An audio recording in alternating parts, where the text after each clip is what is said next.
probably by the time you see this video and it gets uploaded, it'll probably be sometime in March. But and we're not that far off from March as of this recording. I talk about in other videos that I get behind with uploading videos after I make the videos. I try to upload videos when I can't make videos. So it's kind of like I compile a bunch of them and I upload them, edit where I need to. All right, that aside, this is still left over aftermath from Christmas. That's why I was explaining that sidebar there. Basically, we took a look at this on a quick video a little while ago, and the inside just got wrecked. Despite our best efforts to keep the moisture out with my son had put a strip of painter's tape around the bulb, and there's this rubber gasket here, but doesn't keep, from experience, doesn't keep everything out.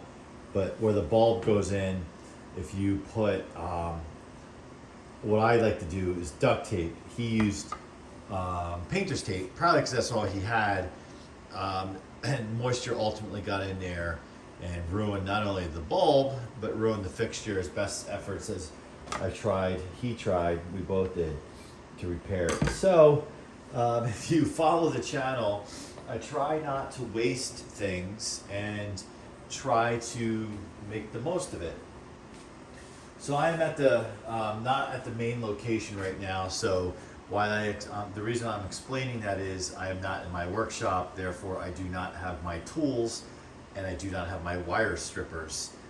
So we have to use a good old pair of scissors. Which, if you guys have watched the channel before, and I've repaired extension cords at the condo location, I've used this same pair of scissors, and in the comments people tell me I should use wire cutters. So I'm just gonna snip that off, and what makes me wonder is if I could use the stake for something. You might be saying, what's with this guy? Is he penny pincher here? Well, I have found for Christmas lights, I like to try to keep as much off the ground as possible, and that includes where extension cords connect to one another, the inflatables connect to one another, or anything connect. And I try to, if that connection takes place across the lawn, I try to put a stake in the ground and zip tie the connection to the stake, so it's not laying on the ground should there be snow. Yeah, the stakes sometimes get overtaken with snow, but at least if it starts to melt, it's not sitting in a puddle of water. So what I think I'll do is keep this stake, right? And maybe I'll even keep the screw here in the wing nut, because we can repurpose that for when, and I can even think of a few of the extension cords that have the 3-plug adapter on the end, or even just the 3-plug adapter, have almost like an eyelet or opening, and I wonder if I could just use this to fasten to the stake, right? You learn to become creative when it comes to Christmas lights, and for those who've watched the series of videos on putting up the Christmas lights in 2024, where I use stakes in the lawn. If I'm not using stake timers, and I have to put a stake in the ground or whatever, years ago I had extra pieces of lattice from the deck, and I would break off pieces of my scrap of lattice and make stakes using the lattice. Perfect. And you just tap it into the ground and you zip tie right to it.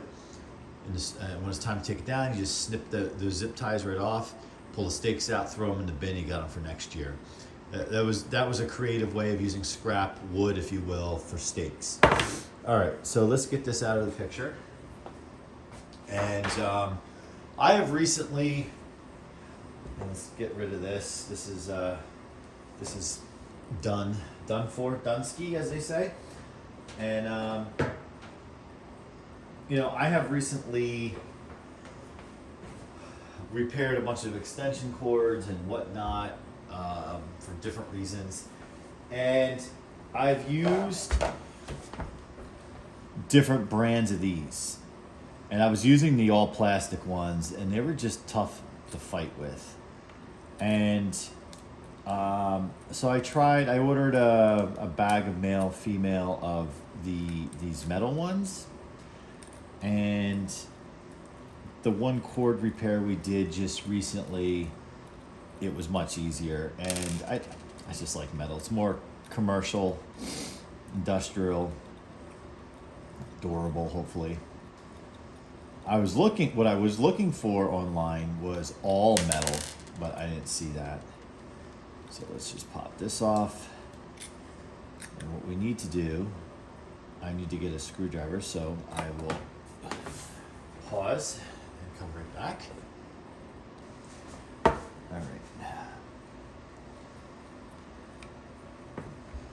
Yeah, so at this location I'm at, for those of you who follow the channel, know this is secondary location.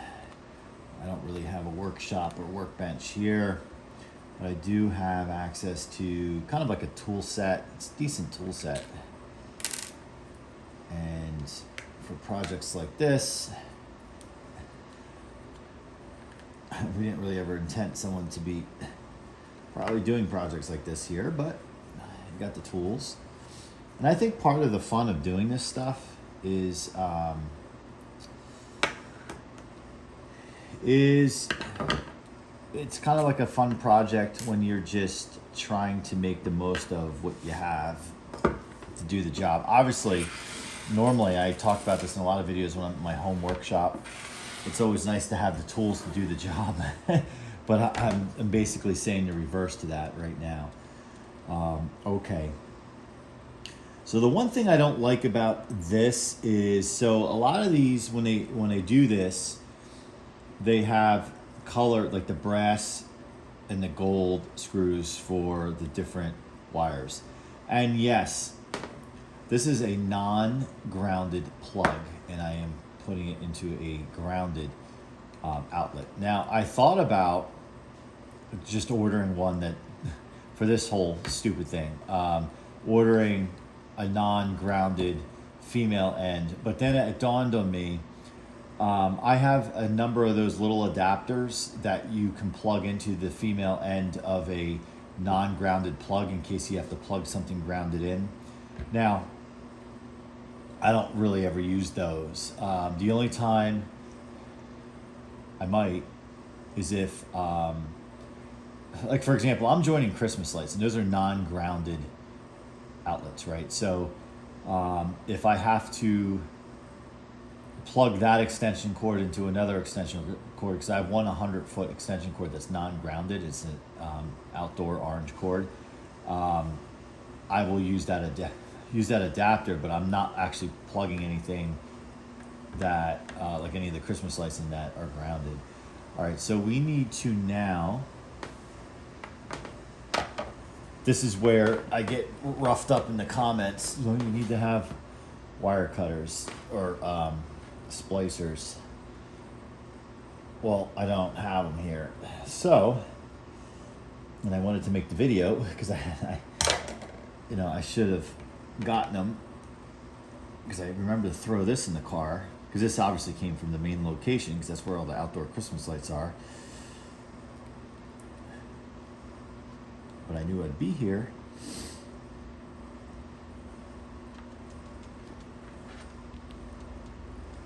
And I'm sure to you electricians out there, which I am not, this is painful to watch. But I got into a conversation about with somebody on one of the comments to one of the other videos, where we made some really short extension cords with scrap from after repairing a longer cord. And I talk about in the video how, and those are grounded and all that stuff. I talk about how it's really annoying sometimes when you need a short extension cord and you have to use, like you have a 25-foot cord, or you don't have any of your 10-foot cords left. I don't have many outdoor 10-foot cords because there's not many applications that you really would use that for, short of maybe Christmas lights. So it's kind of cool to have a few really short cords on hand. Like for example, I can think of one of the bedrooms where the air conditioning, I'm just watching these screws as they work their way off the edge of the counter. I can think of one air conditioner in one of the bedrooms that I always had to use like I had a 10-foot cord for there, but even that was too long. I just needed something really short, like a foot or 2 feet long. So the fact that I kind of have that now with some of these cords we've made is good. I should say it's handy.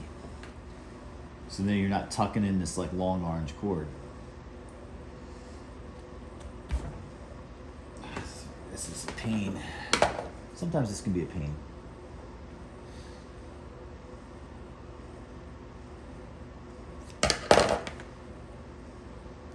So sometimes I cheat and use my fingers to really rip the insulation off here, but we almost got it.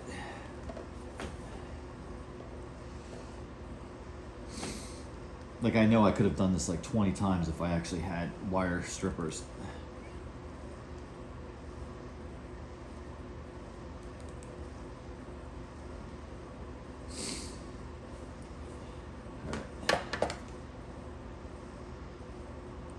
Just hang on. There we go. All right. So now we got to strip those. All right, so the hot.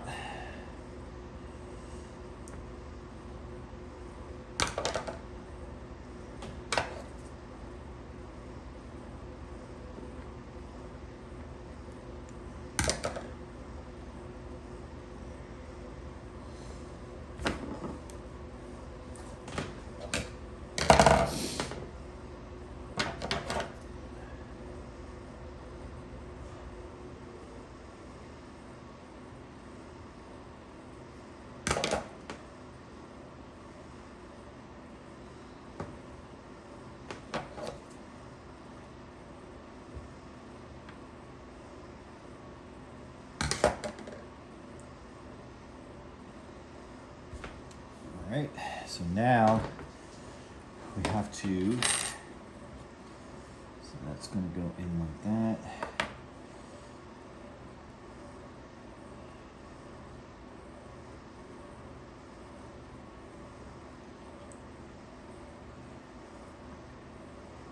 So make sure I got all these things correct. All right, so the narrow side is the black. It's hot.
So to make life easier, I can pull this out.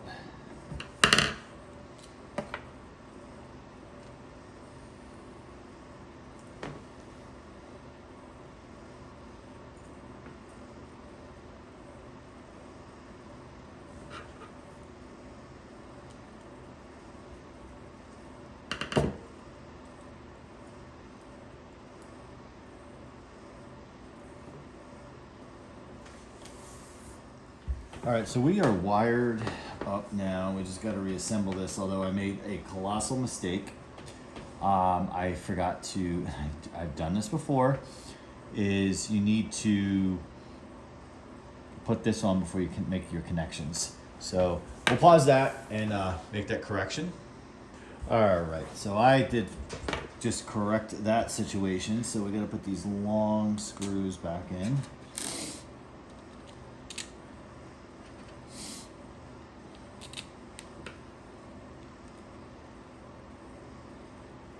This is where, when my son is with me, I assigned him this part of the job.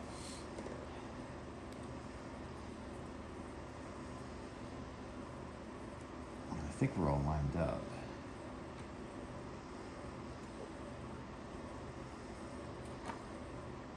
Yeah, the screws are lined up. Okay, good. And then we stick this up here like so, and then I believe this situates itself.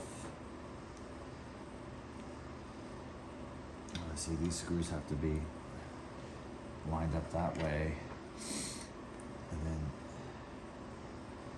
leave this.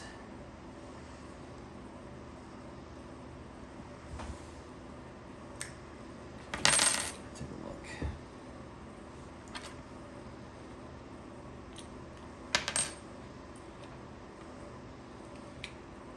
All right.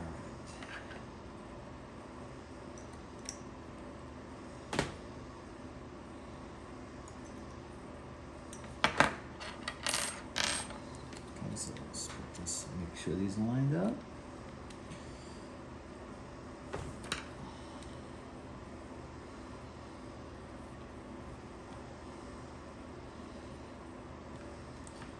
Working with this particular one, this brand, I forget the brand. If you watch the other video, I think I look at the brand on camera in the original packaging, but it's easier to work with than the all plastic ones I was using, which I think were Leviton, which is a name brand. You can find those in Home Depot. I bought these off of Amazon. So then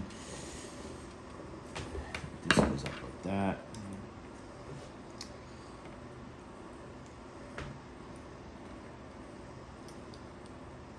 How did I have this before?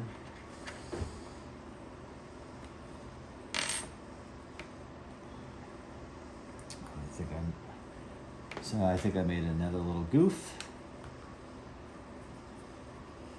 It's okay. I think that that grommet needs to go up in before you tighten this down, which is cool.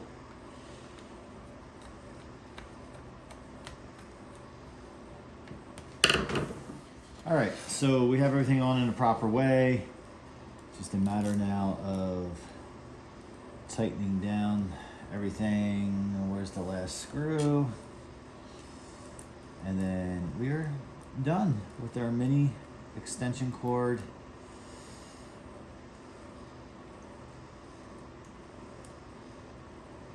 It's not really so many. It's probably going to be what? 5 feet, 6 feet, 3 feet, something like that. Not 6 feet.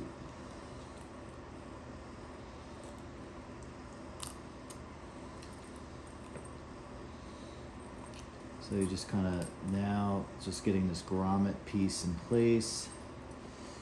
And just tightening it down.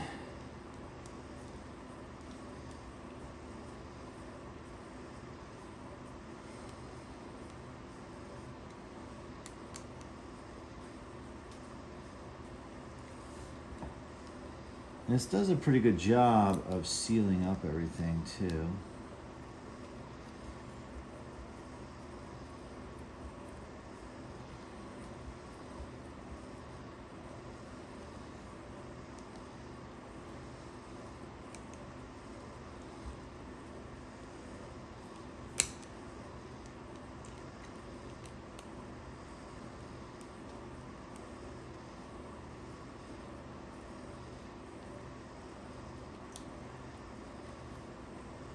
because this is a thinner gauge, it's I have to really screw this all the way down. My experience is before, when you work with this kind of stuff, like, you don't have to pinch it as tight because, sorry. All right, so there it is. All set. So we got this all set. This will probably get light Christmas. This will be purposed just for Christmas lights, nothing really more. And took me a few minutes just because I wasn't paying attention. I was trying to go too fast in terms of I didn't put the metal piece through, and then I wired the connections, and I'm like, oh, I gotta unwire them and pull it back through. Other than that, you're good to go. It's kind of like you have something that makes your life a little more convenient, and short of just purchasing one of these at the hardware store, which you can just purchase one at a time, you have a short extension cord. So thanks for watching. And just really quick, I am not an electrician. If you don't know what you're doing, I suggest you ask somebody. There's certainly wiring diagrams online. Most of the manufacturers have them. Very simple with the connections, but again, do not attempt this. Just don't randomly screw in wires. Respect electricity, don't fear it. So I want to say thanks for watching. Comment, like, and please subscribe, and I appreciate the support. See you next time.